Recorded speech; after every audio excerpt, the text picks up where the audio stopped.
Assalamualaikum warahmatullahi wabarakatuh. Perkenalkan, nama saya Octavia Ramadhani dari kelas 11 PDP. Di sini saya akan menjelaskan tentang bab keempat, sistem informasi manajemen bisnis retail, yang terdiri dari sistem informasi manajemen retail, tipe sistem informasi, dan peran sistem informasi manajemen retail. Tujuan pembelajaran sistem informasi manajemen bisnis retail. Yang pertama, mengidentifikasi pengertian sistem informasi manajemen retail. Yang kedua, kita dapat menjelaskan karakteristik, fungsi, tujuan, manfaat, dan elemen sistem informasi manajemen retail.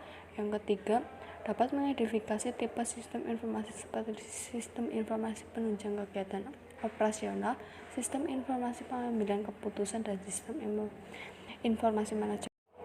Yang poin A, sistem informasi manajemen retail. 1. Pengertian sistem informasi manajemen retail. Sistem adalah sekumpulan elemen-elemen yang paling berinteraksi dan bekerja sama untuk mencapai tujuan tertentu, sedangkan informasi adalah data yang diolah sehingga bermanfaat bagi penggunanya. Informasi dapat bermanfaat bagi penggunanya seperti akurat, mudah diakses, lengkap, ekonomis, fleksibel, relevan, dapat dipertanggungjawabkan kebenarannya. Sedangkan manajemen adalah pengontrolan sumber daya untuk mencapai sasaran secara efektif dan efisien. Sementara itu, sistem informasi manajemen retail atau SIMR adalah suatu sistem informasi yang dikembangkan dengan menggunakan pendekatan teknologi terpadu pada peralatan sistem mekanis pengolahan data. Fungsi untuk menyediakan informasi yang menunjang segala aspek kegiatan yang berhubungan dengan operasional, manajemen, analisis, dan dalam penggunaan perbuatan keputusan. Yang kedua, karakteristik sistem informasi manajemen. 1. Meningkatkan efektivitas dan efisien dengan mengurangi pengeluaran biaya. Yang kedua, dioperasikan pada tugas terstruktur, misalnya prosedur perencanaan, pengawasan, dan pengambilan keputusan. Yang ketiga, menghasilkan output seperti laporan yang berguna bagi manajemen untuk mengambil suatu keputusan. Ketiga, fungsi sistem informasi manajemen retail. 1. Memudahkan pihak manajemen untuk melakukan perencanaan, pengawasan, pengarahan, dan penegalan kerja kepada semua departemen terkait. Yang kedua, meningkatkan efisien dan efektivitas data yang tersaji akurat dan tepat waktu. Yang ketiga, meningkatkan produktivitas dan penghematan biaya dalam suatu organisasi. Yang keempat, meningkatkan kualitas sumber daya manusia karena unit sistem kerja yang dikoordinasikan dan sistematis. Yang keempat, tujuan sistem informasi manajemen retail. Tujuan SIM bagi usaha retail antara lain sebagai berikut. 1. Menyediakan informasi yang digunakan dalam perhitungan harga pokok jasa, produk, dan tujuan yang diinginkan manajemen. Yang kedua, menyediakan informasi yang digunakan dalam perencanaan, pengadilan, pengevaluasian, dan perbaikan berkelanjutan. Yang ketiga, menyediakan informasi untuk pengambilan keputusan. Yang kelima, manfaat sistem informasi manajemen. 1. Meningkatkan efisien operasional. 2. Memperkenalkan inovasi dalam bisnis. 3.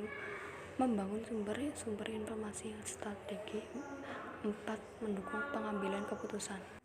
Yang keenam, elemen sistem informasi retail. 1. Meningkatkan keras meliputi komputer, peralatan penyimpanan data, dan terminal masuk atau keluar. 2. Perangkat lunak meliputi 3 jenis, yaitu sistem perangkat lunak umum, aplikasi perangkat lunak umum, dan aplikasi program. Yang ketiga, basis data atau database atau file yang berisi data atau program yang tersimpan dalam penyimpanan data secara fisik seperti penggunaan hard disk dan flash disk.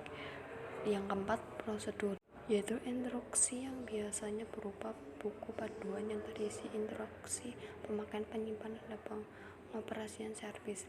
Yang kelima, sumber daya manusia sebagai petugas dalam menjalankan sistem seperti operator komputer, programmer, prosel untuk data RT, analisis sistem, dan manajemen sistem informasi. Poin B, tipe sistem informasi.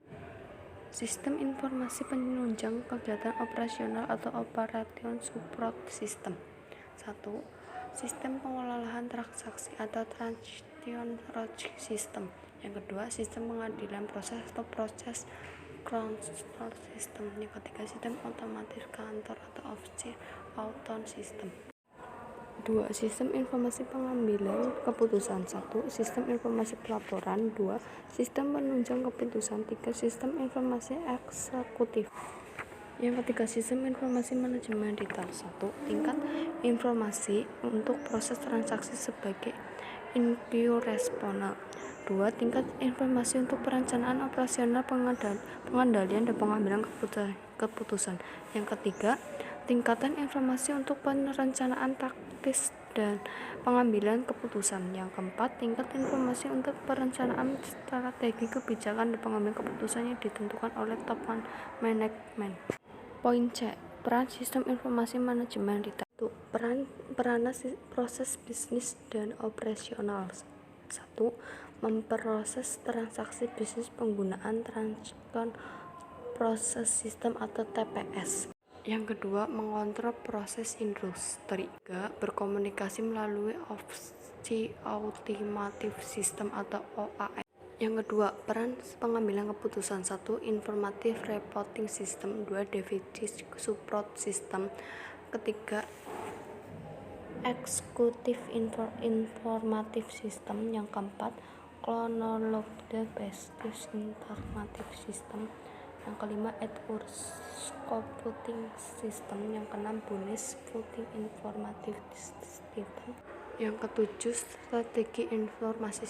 Yang ketiga, peranan persaingan keuntungan strategi. Jenis persaingan terbagi menjadi beberapa, antara lain: 1. Persaingan dari para pesaing yang berbeda di industri yang sama. 2. Ancaman dari perusahaan baru. 3. Ancaman dari produk pengganti. 4. Kekuatan tawar-menawar dari konsumen. 5. Kekuatan tawar-menawar dari pemasok. Beberapa strategi persaingan dapat dibangun untuk memenangkan persaingan sebagai berikut. 1. Innovation. Yang kedua, product differentiation. Yang ketiga, cost leadership. Keempat, peranan sistem informasi manajemen pada bisnis retail. Dalam bisnis retail, pemutaran data barang, dagangan, dan uang yang dihasilkan ataupun dikeluarkan berlangsung cepat sehingga diperlukan pengadilan dan pengawasan yang baik. Oleh karena itu, banyak vertikal yang terhubung agar lebih efisien. Contoh penggunaan teknologi pada mesin kasir berbasis elektronik, cash back register, dan penggunaan teknologi PC basis POS sistem. Sistem ini berhubungan langsung dengan bagian inovatif jurnal, laporan penjualan, dan pembayaran tunai maupun non tunai. Sekian, terima kasih penjelasan dari saya. Wassalamualaikum warahmatullahi wabarakatuh.